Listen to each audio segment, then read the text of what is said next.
Hello, my lovelies. I'm Ginny O, the author with no last name, and today I want to talk about two aspects of marketing that you have control over as an indie author.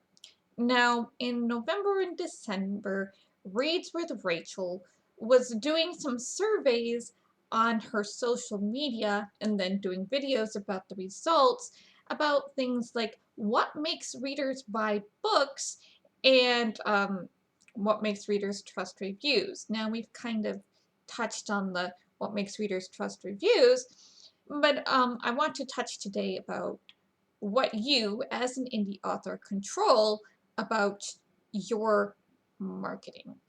So, I do recommend, if you're an indie author, going and watching the video, or at least skimming the video. She puts up a lot of comments on the screen.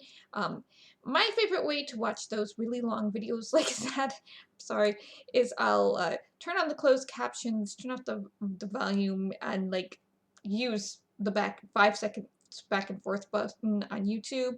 That way I can, you know, for me, reading things like that actually makes me able to comprehend it more. Some people like the audio nature of it, so for them, listening to the whole video might be more beneficial. But for me, I like to read things. That's how I'm partially a book learner and I'm partially a step-by-step learner. So that's how I learn things.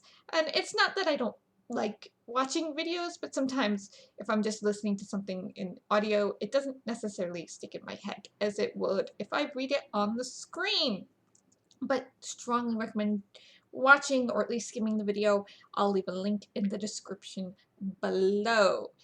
What really stood out to me though in the video was how much what a lot of people, especially in the indie community, think will sell their books doesn't, and what will sell their books, they don't always put as much attention into as they could. Now, this is me coming off of, I have, you know, read a bunch of indie books.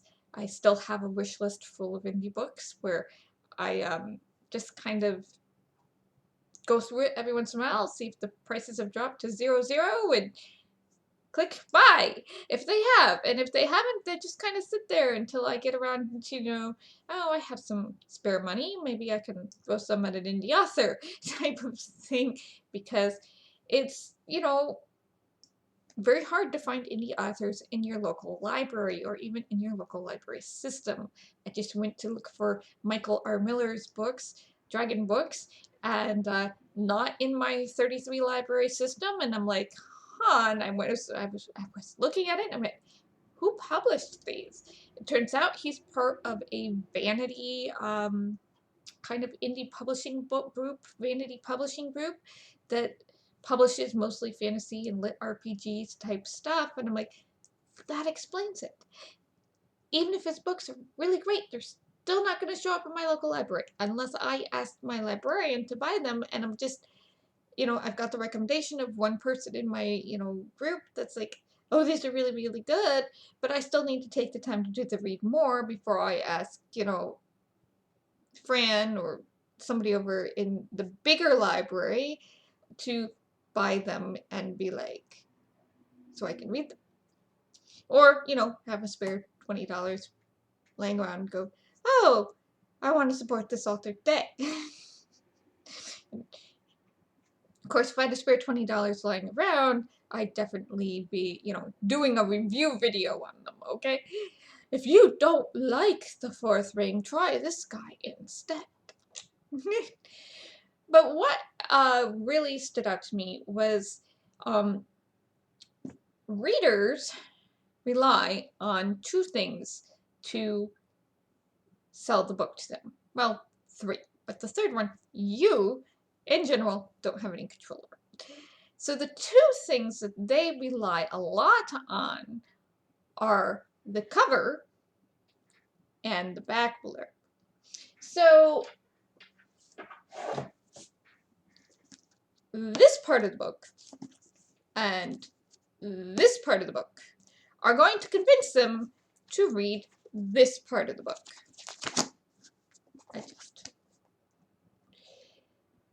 And that's really important to know when you're an indie author on where you want to spend your marketing dollars. Do you want to spend your marketing dollars, that's weird, did that, on, making sure somebody writes a really great black blurb, or, getting a good cover, or on something that authors really don't care about, which is kind of submitting your story to book awards, or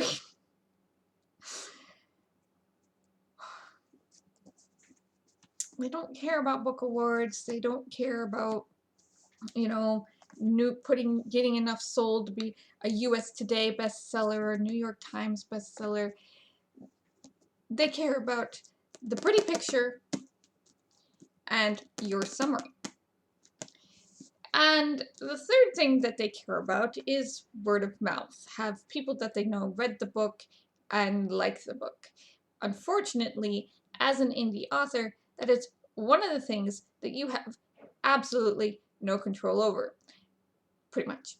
Because, like I said in the last video, many of the many of the big TikTokers, the big YouTubers, people with big review blogs who would be considered influencers for book publishing, you want them to read your book and say whether they liked it or not, don't do indie books for very good reasons. So, then you think, well, I'll turn to other indie authors, and then other indie authors, they just won't do peer reviews for various personal reasons. They think it might hurt their reputation, hurt their ability to network, ruin the book's chances if they don't like it in the algorithm. So, the two things you have control over are this and this. Because if this is nice enough and they click on that link because they see this and read a really good blurb, they're not actually going to care about who the publisher is. They're not going to care about the name on the bottom, or the author demographics, or the, the publishing house, or the imprint, or, wherever you're doing the print on demand on. They care about this and about this. Now, a couple years ago, when I said, you guys have to learn to do this, I got, shit on, because I guess I didn't say it in a nice enough manner. But this is what sells your book. This gets their attention. This sells the book. This is what makes them want to click on that buy now button. Now, you have no control over the clicking, okay? You have no control over that. So, and when you're doing your marketing dollars and your marketing research, even though I am having a hard time telling, just by the cover, if this is an indie book or if this is a traditionally published book and what genre it is anymore, just because covers have gotten that bad.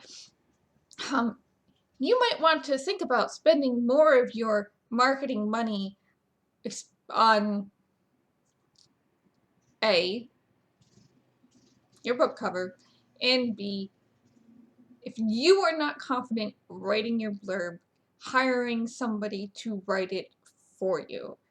You're still going to have to provide a summary of, my book is about X, Y, and Z, but hopefully by that, paragraph summary, or you try and talking about your book with that person, as long as you're honest, they should be able to come up with a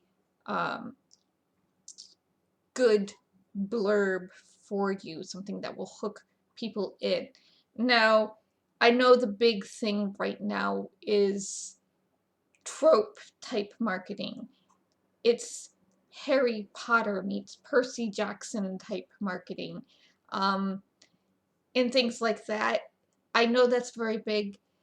That's kind of like keyword stuff that helps boost things on TikTok and YouTube. And, if you have somebody looking for Percy Jackson and, you think, well, maybe after all the Percy Jackson stuff, they'll get my book. Maybe if they're looking something like Percy Jackson, they'll find my stuff. Um, I actually have a like Percy Jackson in my Kindle about, it was like some sort of academy thing that actually looked really interesting. I can't remember if I read it or not. Um, and so you have those kind of trope marketing type stuff going, but honestly, once again, most readers aren't going to be paying attention for that. They're not going to be looking for like this or like that when they're doing their TikTok searches. When they're doing their TikTok searches, on the TikTok search, they're looking for the person that the reviewer that they trust, that has the book, usually an advanced reader copy or something, or a copy that they bought and got as soon as possible, as soon as it was published, to do that review about. So,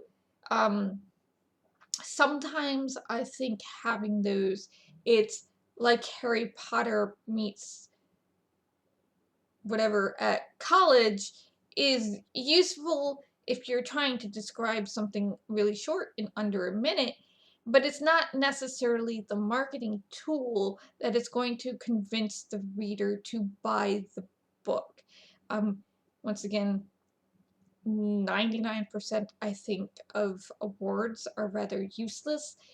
Um, there are some people who will follow the Nebula Awards, or will follow, what used to be the John Campbell Awards, but we don't call them that anymore.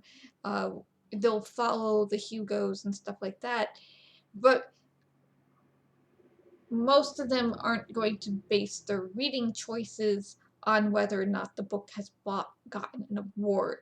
Um, I know my librarian has like said, "Oh, this book got a Newbery Award," and usually that means they're really good. They're the best books of the year, and most readers don't even know who Newbery is anymore, and they don't really care. I've seen a lot of indie marketing where people have submitted their books and gotten these rewards, and I don't know who they are. I don't know why I should care about this authority. Most people don't care about the authority behind the New York Times bestseller list, because that authority no longer means quality to them. It just means, this person sold 8,000 books, 6,000 books in a month, or whatever it is. So it's not one of those things that influences their choices anymore. So focus on getting yourself a well composed book cover that kind of tells your genre. I mean, look, I know that this is not the most exciting, striking book cover in existence, but at least you can tell it's a fantasy book. All right? Just a well-composed book cover that potentially will help you stand out from other books. Looking into your genre, a lot of cozy stuff tends to go for like these kind of cartoony covers, which is not bad, but so it helps oh, this is cozy. But like, just a well composed cover that doesn't hurt your eyes, and really focus a lot on writing a good story hook blurb that will get readers excited. And then if your book has run awards, if you have some sort of X plus Y marketing. I think I've seen Big Bang Theory meets Star Wars. Put it at the bottom. Make sure that your readers are getting hooked on the story on the top, on your stuff and not on what you think your stuff is like, which is just marketing keywords and tropes and stuff and rewards and a USA Today best-selling author. Most of that stuff they don't care about. So put that at the bottom. And those are the two things that you control. The cover and the summary. Cover, the summary will get them to read what's between them. Okay? And you can't control whether or not they click on that buy button. You can't control if they tell their friends or do a video on it. You cannot control people's reactions. You cannot control them clicking the button. What you control is the front, the back, and what's in between it. And if you do the formatting yourself, you control that too. So you control the end product, but you cannot control people's reactions to the end product. And it's a very tough thing to learn. It's very hard because you put something up and you're like, oh, people are gonna buy it and people are gonna read it and people are gonna love it, and then you're like waiting and waiting and waiting, and you're like, maybe you're trying to buy sponsored ads and you're putting ads up on Facebook and people still aren't buying, and you're like, why people aren't buying? And you want those, you're trying to get your review copies out. So you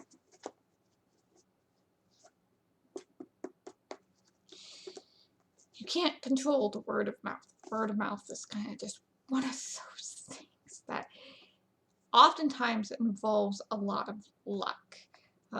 Yeah, and you're like, well, Jenny, I can control my prices and my release dates. I could put my book up, I could release a second book and put the first book up for free. Yeah, just because you put the first book up for free doesn't mean anybody is actually going to buy the second book. I know that's very popular marketing advice, but it's circa 2012.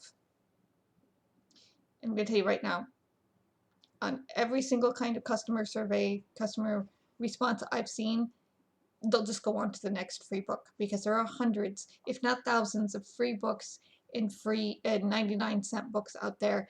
And a lot of times they're not going to talk about them either, especially if they got it for free.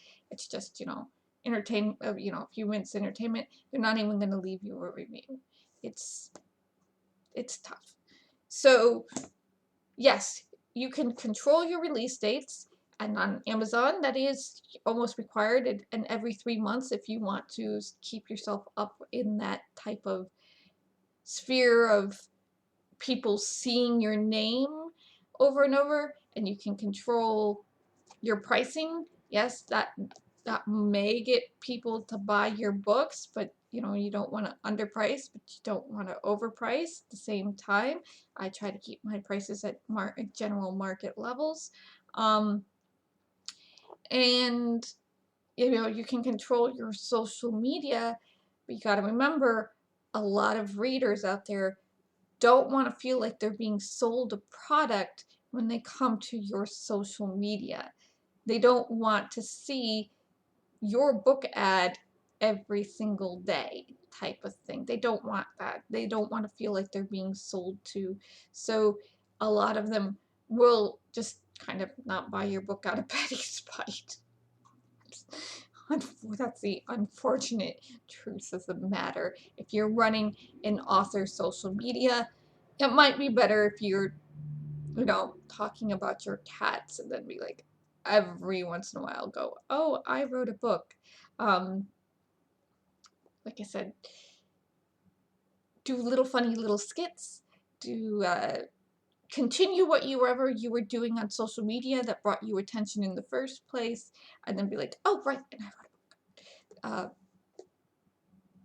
a book. Be Dylan Hollis, not, I wrote a book, I wrote a book, I wrote a book, and that's the entirety of your social media ever. So I know this is tough to hear, but It's something we all got to deal with. Take care of yourselves, my lovelies. Stay safe, blessed, and I'll see you in the next video.